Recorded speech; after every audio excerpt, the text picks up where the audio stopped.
Hey guys, welcome back to the channel. This is Richie and this is Dowie After Dark. And I would love to introduce you to one of my good personal friends, the Chaos Dwarf himself, Tom Carley. Hey everyone, thanks for having me, Richie. Yeah. So we are basically 1 week into the come down after the LGT, where Tom managed to win the best and coolest army. So congratulations, Tom. I will post a picture of that right now. Thank you very much. Best in faction as well, but that's neither here nor I there. mean, weren't you the only Chaos Dwarf player there? It's just a technicality, but yeah. But no, very kind words for you. Thank you, Richie. It was a great time. There was a lot of very pretty armies, so it was a very tight. From what I didn't think I was going to win it, you know. Yeah, There's I a mean, lot your of army looked very great, mate. pretty things Let's be there. honest. Thank you. But yeah, LGT, it was a thing. Yeah, 100%. So there was some kind of weird rulings put in by the TOs beforehand. Like everybody knows the Green Knight Hillgate that's been going on for the Yeah, past week. yeah.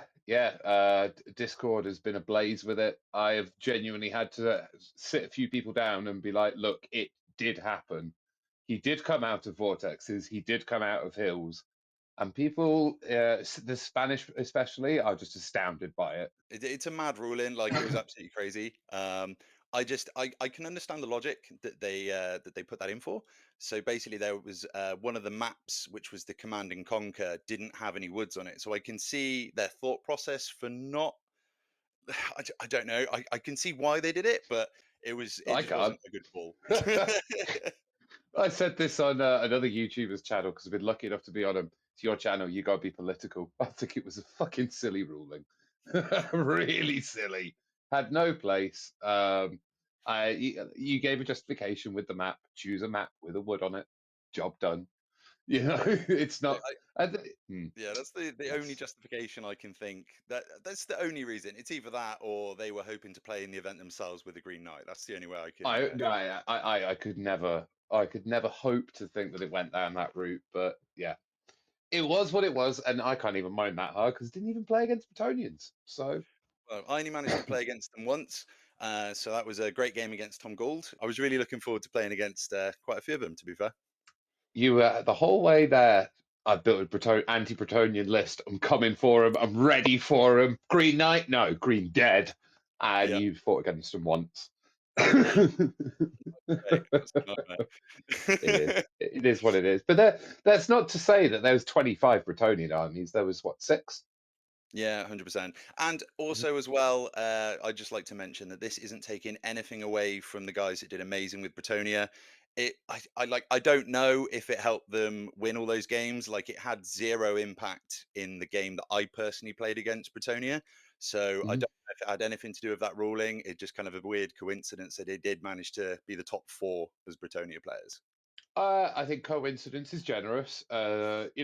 Luke is an incredibly talented player, has been top end Bretonia for years. So 100%. I mean, the he's been playing with Bretonia since they had a really crap sixth edition book in eighth. So, like, fair this is props it. to him. So He's done absolutely amazing with them. I mean, it's the second time I've encountered a player. Dave Durasmith is a similar caliber of I've played this one army for 20 years. You can change the edition as much as you like. I know this army. You know, Yeah, 100%. those guys are in a different league entirely. I mean, if you play the So. same army for like 20 years, you're going to know it inside out and you're just going to Mhm. be amazing with it. But the Bretonians are incredibly strong. The reason why I hummed at the word coincidence is the lists are very similar, Richie. 100%. Yeah, Although I would say that so James Ramsey and Andy did get together and they were writing the list together. So the fact that them two were quite close, that yeah, isn't a coincidence. And they did write them together to be the strongest army they could in that field. they did, and they did that. They did do that. 100%. So this kind of leads us on to the first point I wanted to talk about today, which is going to be a meta-analysis, just kind of talking about the competitive scene at the moment. So whether that be Bretonia or T6 monsters. So what do you feel that we're kind of playing into at the moment? So I feel that we've experienced a grander view of the meta by going to LGT. What we had previously known before, what had become our bread and butter, got really shifted. And I think everyone will have that when they go to a larger scale event, especially one in the capital city. Oh, for sure. Uh, it, it was back to what we knew 3 months ago for you and I. It was lots of dragons. It was lots of save stacking. And it was not necessarily incredibly high output from things. It was very, very high defense instead. That's what Yeah, like. The TLDR was defense, not offense. yeah, 100%. You just kind of couldn't crack stuff. And that was kind of my issue in the event. I mean, I did only lose 2 games, but it did, I don't know, it just was tough all weekend. And it was more just down to the fact that I just couldn't seem to wound anything. It Mm, was, yeah, it was quite difficult. And I don't know, it's weird. Like the metas that we've kind of been playing into have shifted so much over the last like 6 months.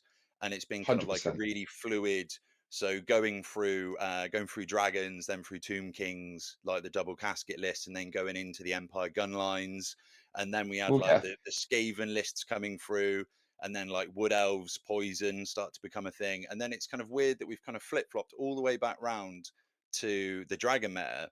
But then the Bretonia is obviously the big like kick in the ass to the Dragon meta. So when there's a large Dragon meta, then the antithesis of that comes out, and the Bretonia just smash face. it doesn't surprise me as well that we did see a lot of Bretonia, being that it was a launch faction. It's the first year of the game, and you had a lot of people who wanted to come and show their stuff. So those who didn't have an army before grabbed the first box they could, painted the hell out of it, and played the hell out of it. You know. 100%. Although the other thing I would say is that Britonia does have a lot of tools at the moment. Oh god, So I yeah. think a lot of people are seeing this online. Like they are quite a meta-friendly army at the moment. They've got every tool that they need to go out and kill those dragons and destroy Well, infantry. from And from a meta standpoint, let's take what is the large big bad in 90% of really aggressive armies that are looking to alpha strike you, and that is a dragon or dragon adjacent thing like a Black Orc Wyvern boss, something like that. yep, Bretonia's got 4 different ways to deal with that in one list. yeah, In I a know, single crazy. list, they've got 4 different, and that's before we even talk about spellcasters. I'm just talking about their magic weapons and the virtues. I don't even You think know, you need a spellcaster in the Britonia. Like I think, like I don't know, yeah. it's like 3 or 4 of the list didn't even have spellcasters. Do they not have one? Yeah. No. And this is the other interesting thing. Our meta that we usually play in, Richie and myself, if you don't bring a level 4, or in Richie's case, a big rune smith or a rune lord, you're going to get slapped. Bad things might happen to you, because we're very used to use a Magic the Gathering term, a control meta. Yeah. That's where we sit right now. It's all about board control and movement and stuff like that. And we don't really see a lot of mega charges of big unit going in. It's lots of little moving parts. Yeah. So we saw a lot more of that at LGT. A lot more, here is my big unit of death or big dragon that's going boom straight into you. Which was quite Um, nice actually. Like we've kind of been used to playing, so it's very cagey games that would kind of come down to turn six, and whoever went second in turn six would do that like big old charge with one of their units, just pip a couple of points and win a game. Whereas, yeah, you were 100% right. In the LGT, it was turn one, charging towards you, turn two, they're just getting into your lines. And it was kind of it felt more like kind of older school Warhammer than yeah, than the old world a little bit actually. well, I had 2 sub 2 hour games, and that's not me being efficient. Everything was dead. Yeah, yeah, It's just gone, you know. 100%. My game against Tomb Kings, I just got absolutely wailed into by 3 toughness 6 monsters, and then I just crumbled. There was just nothing I could do about it. And then the same in a couple of the other games when I managed to get all my shooting off. The armies just crumble. This is it. I like that as a juxtaposition to older Warhammer, which were grindier games. Yeah, Um, and there is still a lot of the level of nuance to it, both in the movement and in the deployment, especially in the deployment, um, where if you get those decisions wrong, they have a huge knock-on and domino effect throughout the game. yeah, You know, we've all seen it. Um, where shout out to Lewis, he had an awful one in our game where Eddie said it in the close order video, where he had totally misdeployed his army and spent the first 2 turns just rearranging it all. You know, it um, happens. It happens. and he still kicked my ass, like really kicked my ass as well. Bloody vampire counts. Also, how few screams? What was I that know. about? I was expected to turn up, and I'd be like, "Oh, so we have an actual choir of banshees." I was really surprised with the considering everyone was coming there to win. And everybody bought like pretty strong lists. I think there was probably only a couple of people that kind of come just for the hell of it, Yeah. I think. And yeah, really, really weird to see. I mean, I suppose online there has been a lot of kind of everybody moaning about them and stuff. So maybe that had a factor potentially. I don't know. Yeah, yeah. I mean, no one wants to be seen as that guy, and I will, I mean, I there- will, I I will don't hold know. my hands I up. wouldn't say you're that guy if you're on the Scream list. There are a lot of ways that you can deal with that. No, And I feel you have to convince me you're not, though.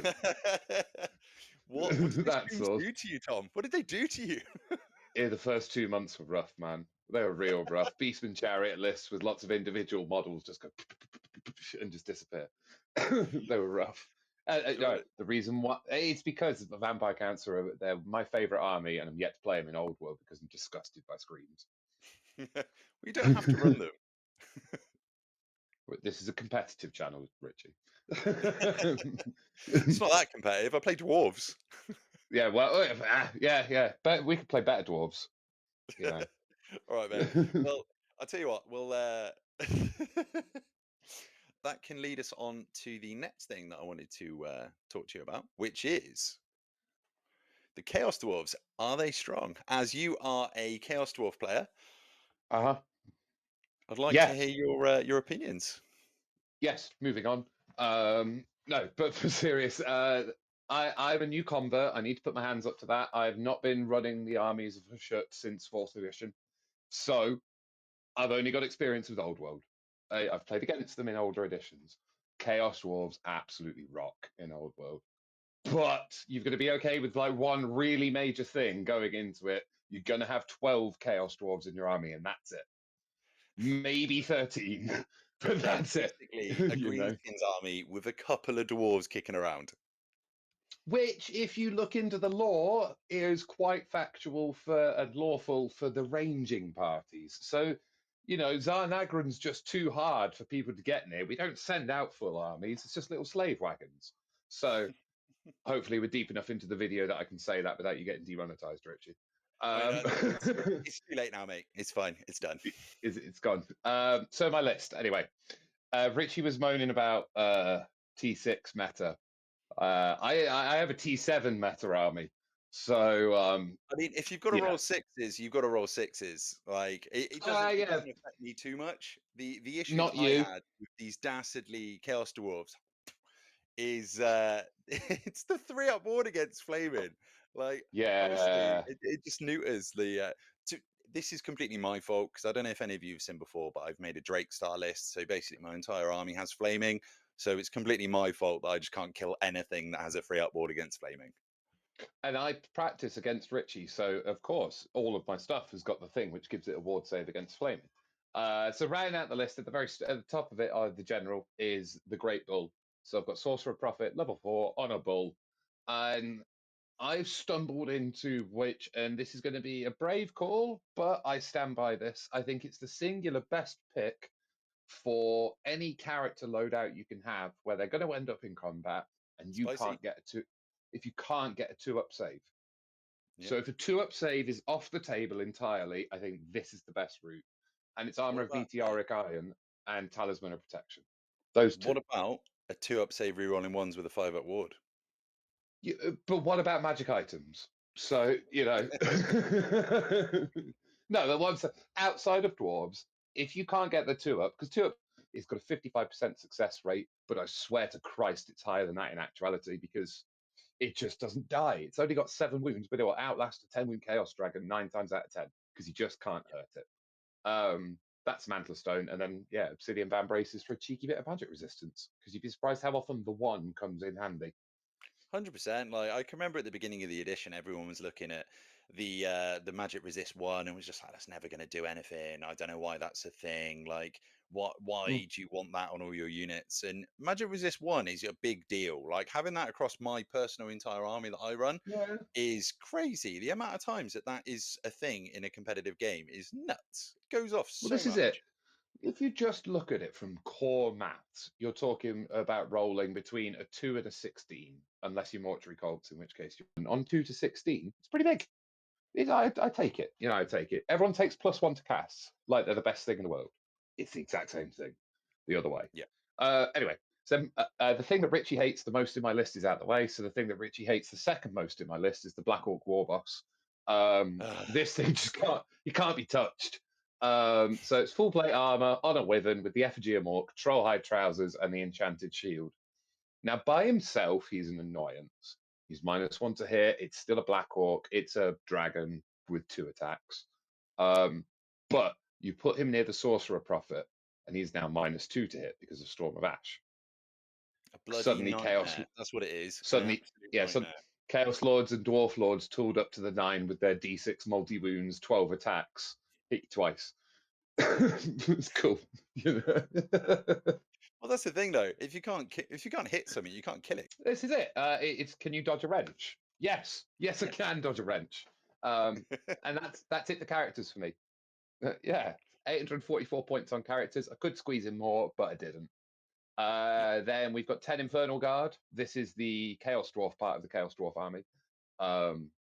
Fire glaives, so worse handguns, but they're halberds. Shield, drilled, and black shard armor. Black shard armor so damn useful in this current meta because 100%. ruby rings in every other army, and Pillar of Fire is one of the most annoying spells going. Especially considering I knew going into this event that if you walked through a magic vortex, you took the damage. So I was like, if I can take black shard armor, I'm putting it on because it's a 5-up board against flaming. Yeah, it's kind of a kind of a spicy take, really, on the rules. You say spicy, I'm just putting it again in the "you were wrong" column. I said at the beginning, the Spanish are the one who are the most confused about it. I've got a few wargaming friends who are Spanish, and they were like, "We have a translated copy of the rule book, and we still understand the English better than you. What's going on here?" So yeah, I wasn't a slight against Spaniards. I was a slight against the person who can't read English properly. I'm probably not getting. I don't think I'm getting invited back to a UKTC event, but say la vie. Moving on. 2 units of Hobgoblin Cutthroats, both with short bows. These are the best points for point model in the army. They're phenomenal. 3 points a model for here, have a short bow. I might do a wound, and I'm going to stop you charging something. It's great. The most annoying thing that I think about hobgoblins is the fact that hatred against greenskins doesn't translate over to him. What the hell? Don't be racist. That's all I can say. They're they don't have to be green. They're more of like a pale ochre in the right I light. suppose, yeah. If that's what you're going with, that's fine. Yeah, mine are painted green, but that's neither here nor there. But yeah, they're lovely. They're chaff with bows. They've got close order as well, which is nuts. So throwing them in as like a little flanker, and hobgoblins get backstab as well, which is great. So re-rolling hits on flanks, lovely. I always forget it, but it's there. 16 Black Orcs, best core unit in the game. I'll fight anyone who's got an argument against that. Best combat core unit in the game. Point for point. I think I'll definitely fight you. Point for point. That's what I'm saying. Maybe point for point. Maybe point for point. Point for like there are better core options, yeah. But so this is 16 Black Orcs with great weapons, shield, full command, full plate, and frenzy for 290 points. That's so cheap. Yeah, that's so cheap.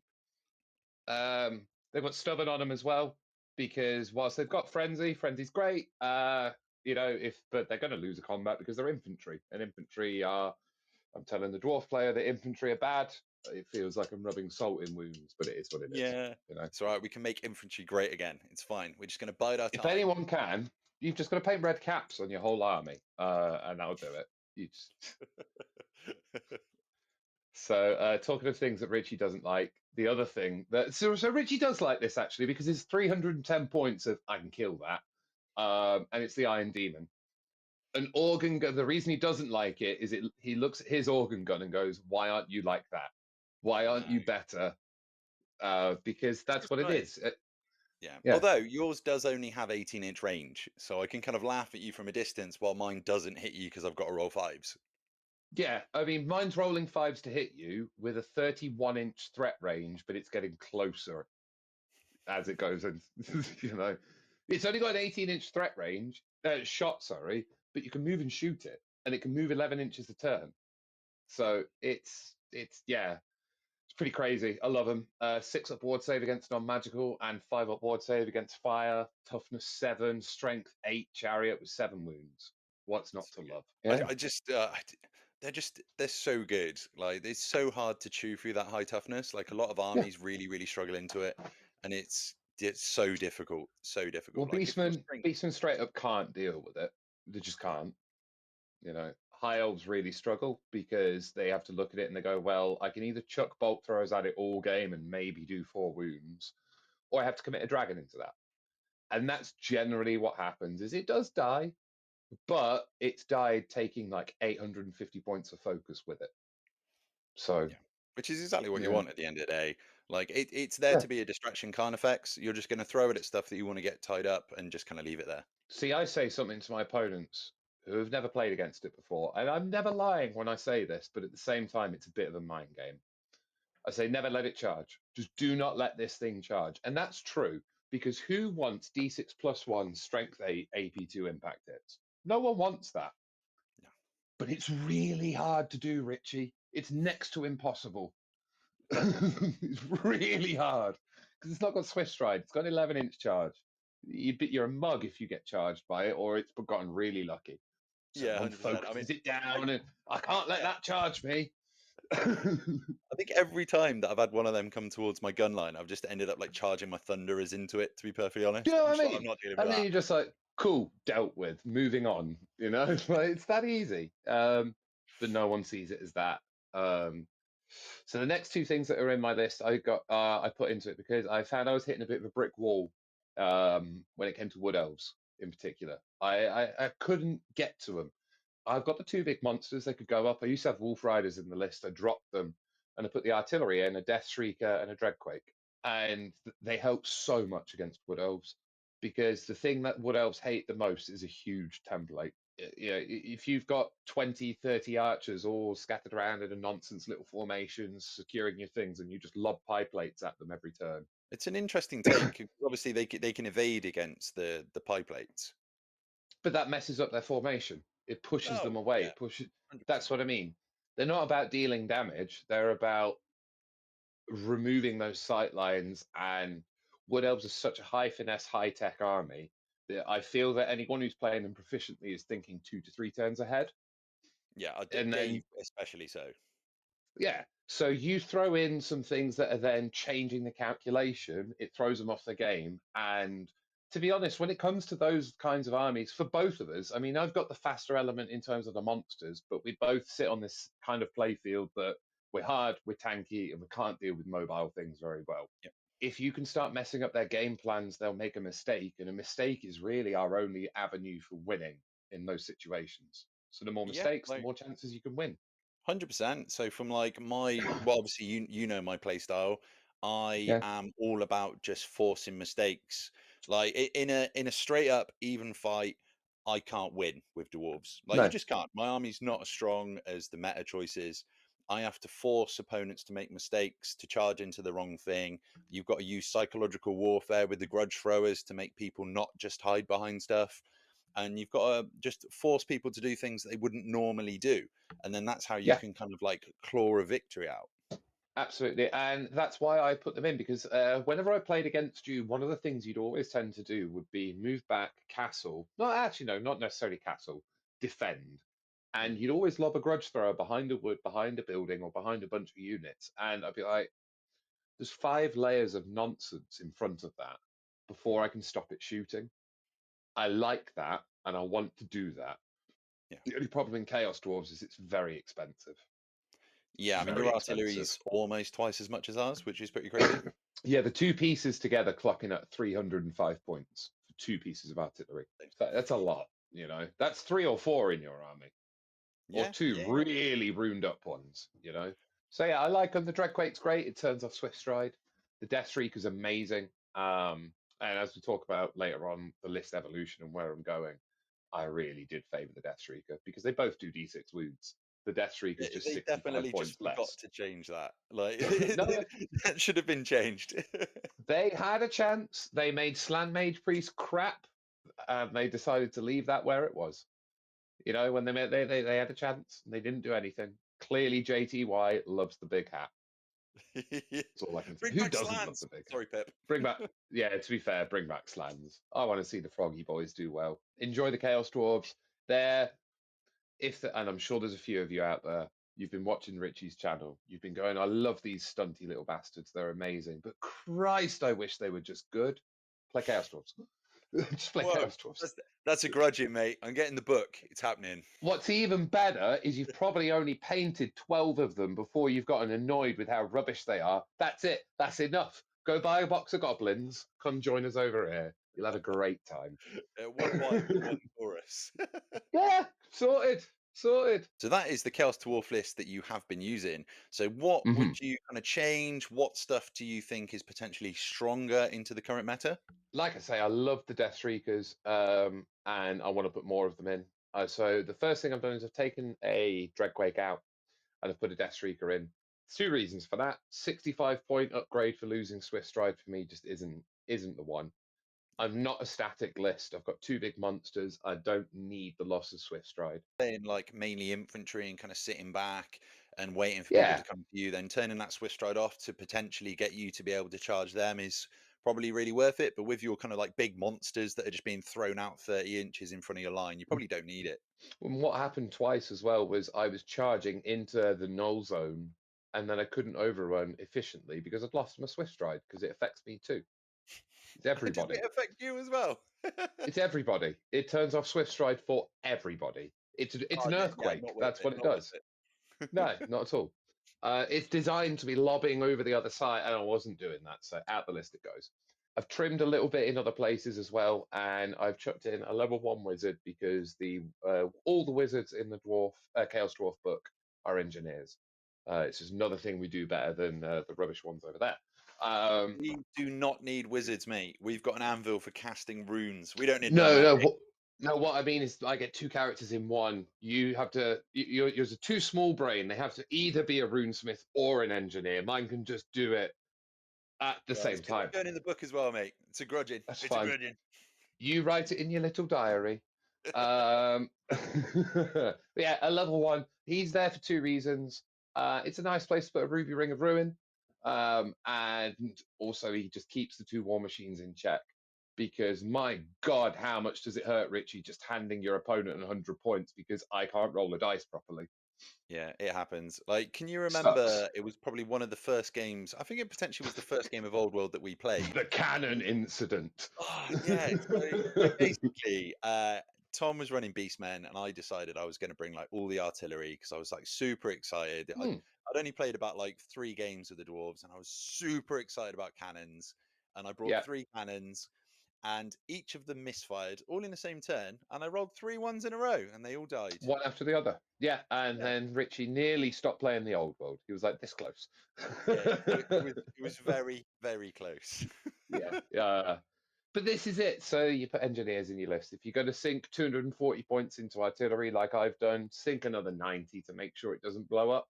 That is the same advice that I would give out to anyone who's playing dwarves.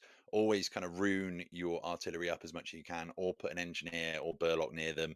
You do need to keep Mm. them around. You don't want to just give your opponent the points for them, because that does really piss on your chips if you lose the game by the points of a grudge thrower. And I've done it. I have done it. In fact, I brought a win down to a draw because of it this weekend. Yeah, it Eh, happens, mate. yeah, It happens. yeah. So yeah, that is the sum total change of the list. I haven't done anything else to it. Get the character loadouts the same. The core is the same. I really enjoy what the characters do. The only tweak that I did was, like I say, the Death Shriekers against the Wood Elves. Had I have had 2 of those pie plates going down a turn, I can really start messing with them because you can only evade once, Yeah, can't do it twice. And 2d6 wounds. I don't care where it comes from. I just want it. 100%. It's great. And the thing is, It's if great. if a Wood Elf player just positions slightly wrong and they're too close to the other board, they either can't evade or they could potentially evade off the board, which I've seen done actually, which is hilarious. It's Like, so funny. They're like, "Oh, it's 5 inches. I'll never roll it. Double 5." Ah, yeah, well. yeah. Sorry, knife ear players, but it's funny Yeah, to this see. is what you get for being all superior.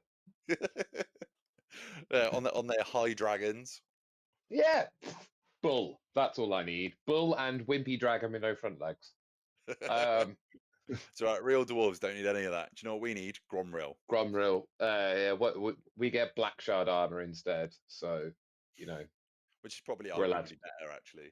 Yeah, five on board against Flaming's pretty sick for 1 pointer model. It's pretty awesome. I mean, it's And really I good on kept all the that in the it's list. really good on the Iron Drakes. Like, if I could just get that across the entire army, that'd be amazing. I can do it across my entire army. That is the great thing. All the Chaos Dwarfs. Like all the artillery comes inbuilt with it. So you have someone who throws a plucky pillar of fire around. It's like, yeah, cool, thanks, cheers. Moving Yeah. on. So there's a really cheap upgrade that dwarf characters can take. I think it's like 5 points or something, five Mhm. fifteen, something like that. I never take it, but I really should.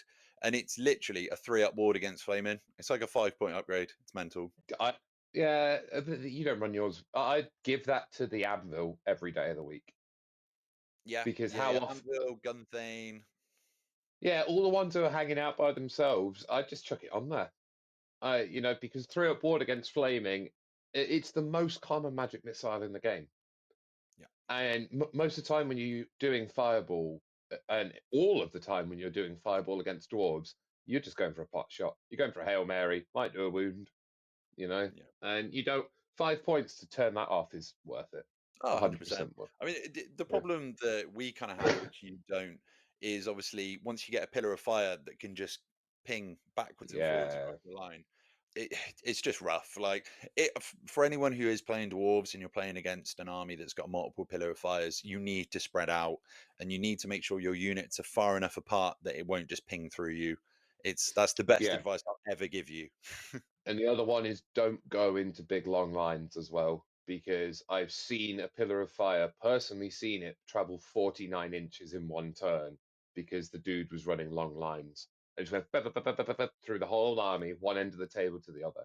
So Yeah, be no, I can careful imagine. of the lines. Yeah, yeah, be careful. Fire magic, it's great. Wish I had it. Wouldn't that be lovely? Chaos Dwarves with fire magic. What a novel idea. Yeah, I know. I wouldn't say you need it, but I say thematically you probably should have had it, and wood elves shouldn't be able to have it. Yeah, yeah. It would have been nice if, we got a bound item, which was here's Pillar of Fire for 20 points. That would have been great. Love that. Or 5 points. 5 points would be even better. But I digress. Are you trying to say that basically Chaos Dwarves would be too good if they had access to fire magic? They really would. Battle magic would. There'd be very few things that could touch the army if they had battle magic, because they have such easy access to spellcasters, and then being able to plop 5-up wards, and then dwarves with arcane urgency feels so wrong. You're so Um, right. and then also Curse of Arrow attraction with a dwarf army. Oh, be honest, I'd love that. That'd be Yeah, amazing. yeah, that'd be crazy. That'd be real crazy. But there's a lot in the dwarf army, Chaos Dwarf army, that I do rate. Um, what I've Yes. taken What's the is stuff that you really like that you don't take then? so what I've just dropped from the list, which I adore, is the Hobgoblin Wolf Riders, Mhm. especially with a Khan inside them, and especially when that Khan has got a Ruby Ring of Ruin and a Charmed Shield. They are the biggest annoyance in the world because you can play what I like to call keyword soup with the Hobgoblin Wolf Riders, because they've got Fire and Flee, Skirmish, Fast Cavalry, Evasive, Reserve Move, Horde, Levies, and Warband on Nice. one unit. So what that basically boils down to is you can stick a Khan in there who's the hero level, who's surprisingly good. He's like weapon skill 5, strength 4 with 3 attacks. Pretty good Yeah, for I a mean, goblin. that just kind of like sneaks up on you as well because you'll challenge out with him, and then suddenly your kind of mediocre hero's been killed by a little goblin. Yeah, suddenly you're like, sorry, you've got 3 strength 6 attacks. What the hell are Yeah, you talking about? yeah, Yeah. 100%. Crazy. What are you talking about? What's going on there? So yeah, they're great. Reserve moving them up, dealing with artillery, dealing with skirmishers, backstab on them as well, so that they're re-rolling the hits or re-rolling hits and wounds if they rear charge something. Again, I never remember it, but it's nice to have. Um, Thing. It's definitely a it's thing. it's a thing. Huge blocks of hobgoblins. That became kind of like my signature move for a bit. I was the first one to do it. Was the first one to adopt it. Um, where you just basically chuck a block of 40 hobgoblins on a table and go, have at. You can deal with this. and just you'll really net hard to see yourself. through. Yeah, and then when you do, Richie, what do you get for it? 170 points. Yeah, That's what you get. 100%. It's It's going to be. like, I think it's going to be interesting going forward. I think the big Death Stars are going to start kind of creeping mhm, back in to try and deal with the dragons and just yeah, all the stuff. Like, because a lot of the time now, when you lose, it's because you've given away too many points. You haven't made any like favorable trades. But if you can just completely deny your opponent from trading, then you yeah. potentially are in a much better place to be able to win the game. Half the time when I'm winning games, I'll say about half the time, I've got everything left just above the 25% point. So there's like 6 or 7 things on the table, and all of them are like 27% health. So you're not scoring a goddamn thing. And it looks like I've lost the game when you look at everything because it's all on one wound. It's all about to fall over. And it's actually, no, I won by a landslide because your stuff's all under 25%. You can't quite finish it. Yeah, but then that's the beauty of the ridden monsters of the Yeah, like the T6 behemoths or T8 or T7 in your case. And yeah, that's something I potentially would like to see changed in the future. I would like to see 25% points for like low wounds, 50% points for one wound left on a monster potentially. Because it does yeah, feel for sure. really, really annoying to be able to take a monster down to one wound, which happens all the time and you don't get any points for it. Exactly. And the flip side as well, the Chaos build is the one that really jumps at me, where you can sink like 750 points into a character. Where if you don't kill that, you cannot win the game. You Yeah, just can't. 100%. One of my favorite games I've ever played of the old world at an event was up at the TSN at Rob's event, and I was playing against the unkillable Nurgle Chaos Dragon that was like 699 points, Yeah, and he very charged bast. me, Very but bast. because I was in a square bust, but because I was in a big line, he had to. I managed to win combat because I was static combat res 7. He didn't manage to Ah, do you did that. yeah, he didn't do any wounds to my hero when I challenged him out just because of Gromrail, re-rolling saves, ward saves. He just didn't do any. He was just really unlucky, basically. Hmm. And I ended up winning combat by 9. And he had to That's pivot away from insulting. the. Yeah, I know. He had to pivot away from the center of my unit. And then when he rolled his dice, just went off the board. Mate, at LGT, again, Lewis, shout out. Good God. So everyone thinks a leadership 10 Chaos Dwarf will never run away. But I rolled an 11 on my break test and then rolled a 7, including Swift Stride, and then fell over to a unit of Graveguard on turn 2. So, yeah, I am starting to think about less and less these days the 500-point characters and starting to think more and more about how many annoying little dudes can I throw at you. Now, Which I don't know if that's going to work in potentially, Chaos Dwarves, but yeah. no. Right. So it's funny you should say that because that leads us on to the next thing that I wanted to talk to you about, which is Yes, yes, they can. Wolves of the Sea. So, Skin Wolves. They're an awesome unit of Love Chaos, and these look on the front of things nothing special. They just look like 3 wound horses. But then you read down to that delicate little paragraph that's the warped forms or the mutations, whatever they're called. And I realized something, and it says at the start of each step, so 1.1, so every time you select a unit, you get a buff. You can do that 4 times in 2 turns. If you're clever, you yeah, can yeah, it's definitely pretty do it mental. twice. Like, You do it's it four insane. Like that times. 100% does not feel intended at all. I mean, it might be intended. Like JTY just might Might be be. absolutely nuts and just love some skin wolves. Even if they retcon it, or not retcon it, they change it, say it would be like the old Wood Elves dance system, so you can't double it up, you have to choose a different one each time. That's cool. That's absolutely fine. Because I'm thinking Skin Wolves Death Star, so 7 of them, which the whole goal is to get into combat as fast as humanly possible and just ricochet from one combat to another. Doesn't matter if they're optimal. All that matters is they end on my turn because that's when the buff falls off. So then I can restart, choose a better one. I've tested this out twice. Once against Richie, that he bought me the beautifulest army to test this with. He was like, "Yeah, man, Slayers, like 1,200 points in one unit, no armor saves. Fabulous. Yeah, Cheers, I, buddy. I thought I'd bring just like a super funsy Slayer list. So I had basically it was one massive unit of Slayers with a Demon Slayer in and Ungrim, and I was like, right, just charge me. Yeah, this And is it it. turns out that Skin Wolves are actually the best unit in the game to kill Slayers. Actually, funnily enough. Oh my god, then everything, the planet aligned, the stars aligned for me. They frenzied immediately. The primal fury went off. I got all the buffs off. But the idea behind it is you have a sorcerer goes in and gives them a ward save. They come with regen basic, so then they can give themselves an armor save. They can also get themselves up to toughness 7 by themselves, but a lot quicker if you have a sorcerer with fleshy abundance. So you're now rocking around a unit that is 3 wounds a model, toughness 7, with outside of combat, a 5 up save. Inside of combat can get up to a 2 up, 5 up, 5 up. You put characters in it as well. Now, this bit's the janky bit. As the rules are written, this is janky. And I'll It put is my some hands jank, up mate. that, It is some right, top tier jank right Green now. Knight's be coming out of hills, yo. I got to do what I can. We've all got to go for jank now that that's happening. Do you know what I mean? Yeah, I won't do this unless I get a TO's permission. And if I can't do this, it doesn't change the game plan. It just means that the certain level of silliness can't happen. Don't As try this at the home, rules are ladies and written, gentlemen. don't do this if you like Friends.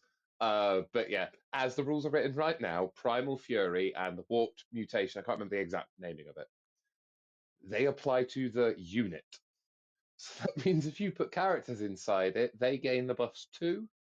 So that means you can be rocking around an Exalted Champion and a Chaos Sorcerer with an innumerable amount of attacks or strength or toughness, whatever it is you need at that moment.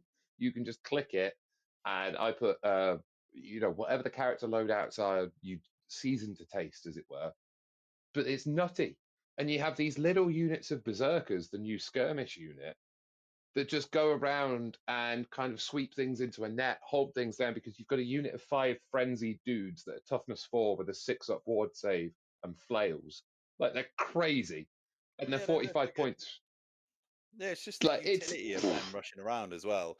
Like yeah, until you see the list, like when you're looking at the list on paper, you just don't really think it's got that much board presence. But then you see it actually on the board. There's bodies everywhere. to the point where I was playing Richie, forgot to put a unit of Dragon Ogres on the table and still kicked his ass by the end of turn 3 because Yeah, they you're were gonna just need it, mate. everywhere. Yeah, it was silly. And then I traded against Bryn with his mortuary cult. Shout out Bryn. Hate the army. Love you.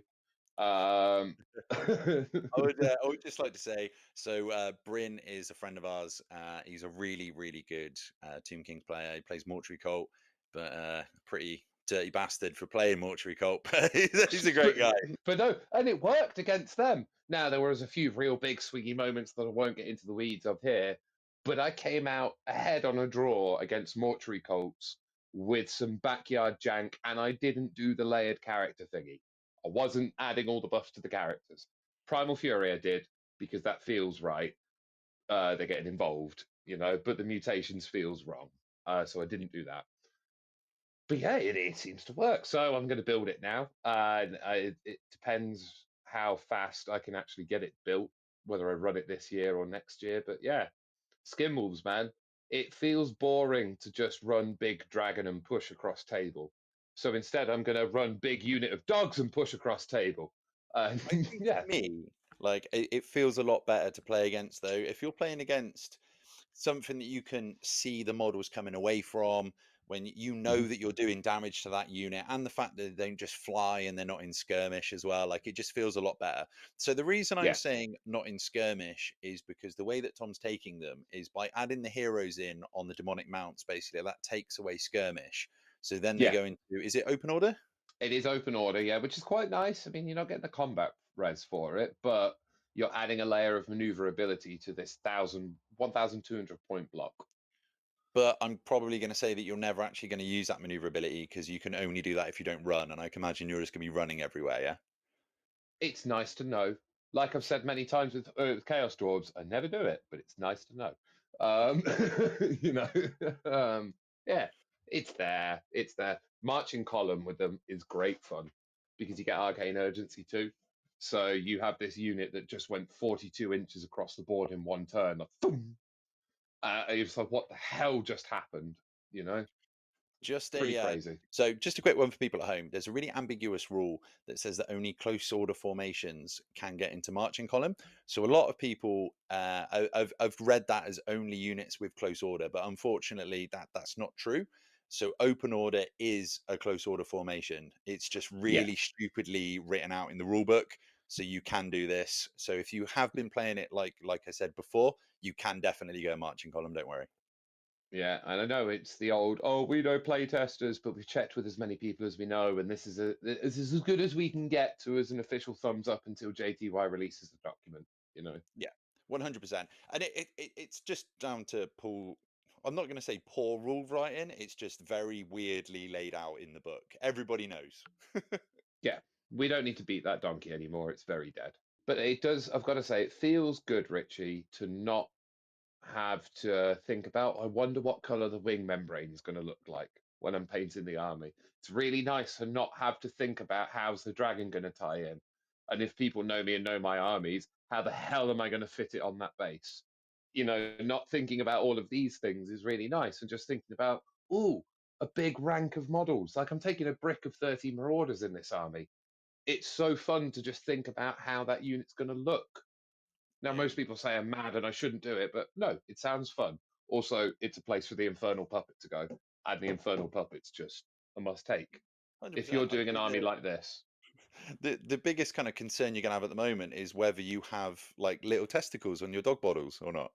yeah, yeah, literally. What color do I paint the little testicles? But it's me, so again, they're not dog models. There's some real weird stuff from out of the vaults of Bestiarum and stuff. There's going to be Yeah. a not safe for work tag on this for sure. But yeah, So I'm sure everybody at home has seen Tom's armies before. Like he's been featured on the Square Bast yep. podcast by Rob. He's won some painting competitions. He also won the best painted, like we said previously, at the LGT. So I have posted his army on the channel previously, and he's also been on Close Order as well. So if you do want to see any of his armies that he's painted up, so he's got the Ooze Moose, and The what ooze was the moose. name? Yeah, what was the name of the Chaos Dwarf army? Yeah, Grimgore's backstory, the birth of the immortals. Nice, nice. I like it. That's what they're called. But yeah, it's good. I do enjoy the ooze moves. They'll be back, you know, in 12 years when we get our arcane journal. Can't wait to play them again. So, have you got any more thoughts about the Wolves of the Sea going forward? They're an incredibly interesting army that it looks like there's a good few different ways to play them. The way that I'm going to play them is definitely going to rustle some jimmies. There's going to be some people who are going, "You're doing what now?" But mate, you've got a dragon that's just causing nonsense. Let me just enjoy my nonsense over here. You know, I've got Yeah, this weird. I've taken a lot of inspiration from Ed over at Close Order with his Rude Goldberg Skaven Death Machine, where it's these like 7 moving parts that have to go off, and if it does, you can't win the game. It's just it happens, you know. And I'm like, what if that, but werewolf? nice. You I know, like it. It's respectable. it's Well, just I just find it quite funny because obviously, when the journal come out, everybody's gone. You can take triple dragon now, and you've you just kind of can. gone the other way, which I respect that. I respect it. I right controversial opinion. The Warpfire Dragon's not actually good in Chaos. Unless you build the Marauder army. So, like, you go Grand Army, really wide, loads of bodies, and then a Warp Fire. Cool. Came up against it at LGT. Both me and my opponent were like, I bet you'd rather have 375 points in an army right now. And he was like, yeah, I really would. Really would rather have an extra third of my army or whatever it works out to, you know?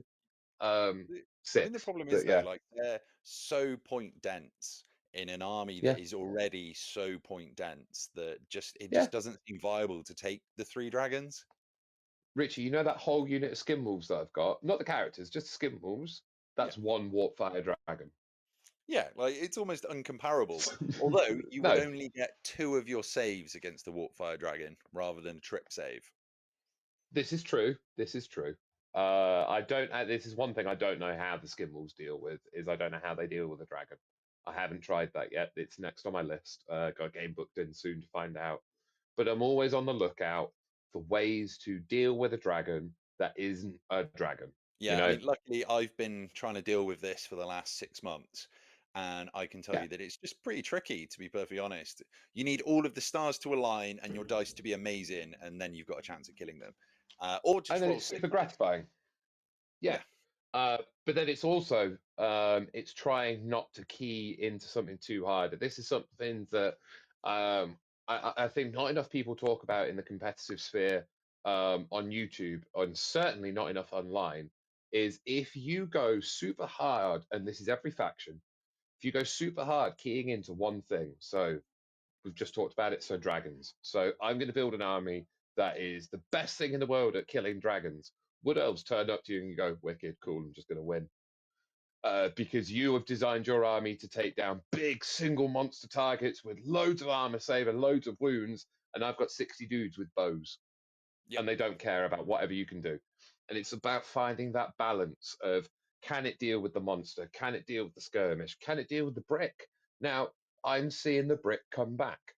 Dwarves have had to do it for a long time, but I'm seeing, and when I'm talking about the brick, I'm talking about 25 plus infantry in a single unit. yep. I'm The seeing old, the more good of it old Death coming in. Star.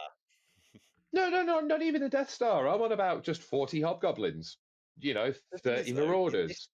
in this edition, obviously, like most people take bricks of like 15, 16 guys. So I would say anything above 25 with a couple of heroes in it is a Death Star in this edition. Oh, but I agree entirely, but I'm talking about not even putting the heroes in there, just having Oh, a okay. big unit. Just for example, I keep going back to it, but Marauders, 30 of them is about 250 points, and they've got Shield Wall, and you can give them immune to psych or whatever. Like there's some good stuff in there. I think 30 Orc Boys has a purpose. Yeah. I'd love to start seeing more of these. But when you put that on the table, people aren't doing it now because they go, yeah, but Dragon. Give it a year. I promise you they won't be turning up that much. I genuinely believe me and Richie are part of a very, very, very lucky group of people who are regulars at the TSN Arena, where we are doing so many events. It feels like we're accelerating through a meta. That does not make us better than anybody else, and we could be accelerating in a direction that's totally skewed to everybody Yeah, else. yeah. Like I've heard a lot of people with the opinion that obviously we're in a kind of our own little closed meta, and I completely agree with everyone that we are actually in our closed meta, just because we kind of force a new meta to come around and everyone's Yeah, gone, right, how do we beat the scream list, how do we beat the dragons, and we kind of go through that, yeah. and we've almost gone so far through that now we can't play against the stuff that was an issue 6 months ago, which is really funny. This is it. Well, if you take UKTC, for example, they've just done their London one. They've got a Coventry one coming up and a Leicester one, and that'd be 3 events for 2025. Very commendable. They're already going to be really big, but that's only 3 times that the meta, well, 2 times really, that the meta is going to have a chance to adjust and shift. Mhm. In the same space of time, I think TSN is going to be doing 7 or 8. Yeah, There's a lot more opportunity there for it to shift. And you have people who, no, there'll probably be 1 or 2 people that go to all 8, but not everyone. But there'll be like a group of, I'd say, about 12 that will dip in and out throughout that 8, and they'll be the ones carrying the better through. They tend to also be the ones who sit at the top of the table rankings. Not always winning, but top, quarter. yeah.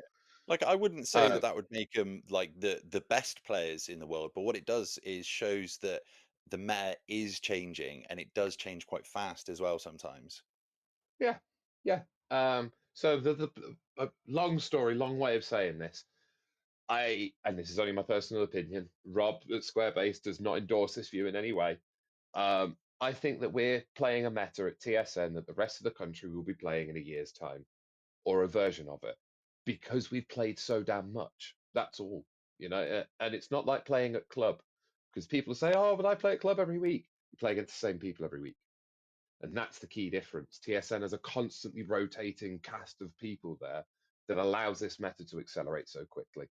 Because you go to one now, and you go, I did this, this, this, I played this, this, this. So when I go back in a month's time, I'm going to take those lessons. Whereas in LGT, I'm not going to think about what I did 3 months ago. The next UKTC event I still think will be run by Bretonians. I genuinely believe that because before the end of the year, we're not going to get any new arcane journals out between now and then. At least we've been told Yeah. we're not. The preview said 25. Um, I don't see anyone coming out with any tools. This all nonsense I've got going on right now gets bodied by a unit of Pegasus Knights if they can do it early enough, which they can because they can turn one charge. Yeah. Bretonia is in a league of their own right now. We're only 2/3 of the way through the releases. There's a lot of time for them to get pegged down. But yeah, they're very good right now, and they're being run by very good players. I won't say too good. They're very good. No, and the other thing is, like, we've taken the piss out of Britannia a little bit tonight, saying that they're really strong, but they are really good. But the players that are piloting them are really good players. Some of them have been playing them for years, like Dr. Luke Blacksill, Uh-huh. but then you've also got the really good players that have then been drawn to the meta army that is doing the best. So you Like are going to James. see a skew to the Bretonians because a lot of the really good players are playing them. It's the same in any meta, Yeah. it's the same in Age of Sigmar, it's the same in 40k. A really strong army will have the meta chasers, the really good players. And I say meta chaser, it's not a derogatory term at all. These really good players who want to win events will gravitate towards the strongest list. And that's a good thing. Like, that is a good thing. I feel like the term meta chaser has shifted for the old world because I now didn't play 40k or Age of Sigmar competitively. I've never played Age of Sigmar. I did play 6th edition competitively within the last 4 years, which I know Mhm. sounds odd, but it is what it is. Um, when people meta chased in those games, they changed to an army that was better.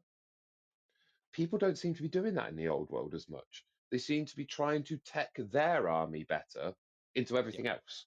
You don't seem to be having as many people jumping to a different ship. They're trying to make their own ship better. And it's really nice to see. You Yeah, know, like 100%. I started off by saying I love vampire counts, but I'm disgusted by them. I could, and I'm literally, my shelf is there, and I'm looking at 5,000 points of vampire counts right now. Lovely 6th edition army, fully painted. I want nothing to do with you in old world. It's too easy to win. It's too bloody easy. Um, I want to try and make 7 doggies run across the board and make people go, "What?" 100%. It's like I literally just want to throw some little short guys at people and try and grind out a win. That's my Yeah, usual plan. and I gotta say, Richie, I think we're doing a pretty damn good job of doing it as well. Yeah, I You mean, know, we're having fun as well, and I think the main thing is I think a lot of people forget that you do go to events for fun at the end of the day.